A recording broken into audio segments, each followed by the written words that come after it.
Hello, সবাই কেমন আছো? আজকে রবিবারে মিনি ব্লগটা শেয়ার করছি। আর এখানে শুধুমাত্র খাবার নিয়েই আমি এই ব্লগটা করেছি। তো ১ম এ যেটা দেখাচ্ছি এটা ছিল ডাল বড়া।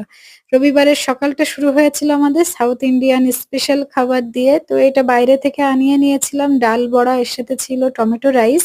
আর সেই সাথে নিয়ে এসছিল ১ প্লেট ইডলি। তো ইডলিটা বেশ ভালো খেতে, ডাল বড়াটাও ভীষণ ভালো ছিল। এই যেখান থেকে নিয়ে এসছে সকালে, এদের খাবার খুব টেস্টি হয়। তো এটাই ছিল আমাদের সকালবেলা স্পেশাল। এরপরে দুপুরবেলা স্পেশাল ছিল এই যে বিহারদের স্পেশাল ঠেকুয়া। তো আমার এক প্রতিবেশী বিহারি, তার বাড়ির থেকে পাঠিয়েছিল বিভিন্ন রকমের ঠেকুয়া বা বিভিন্ন সুইটস। তো আমার সেগুলো দিয়ে গিয়েছিল। এটা ছিল আমাদের দুপুরবেলা। আর সন্ধ্যাবেলা বা রাত্রের খাবারে আমি রেখেছিলাম কলকাতা স্টাইলে করেছিলাম কিছুটা, মানে রুটি করে তার সাথে এগ রোল করে নিয়েছিলাম। এর সাথে চিকেন পকোড়া আর নিয়েছিলাম হানি চিকেন করে। তো এটাই ছিল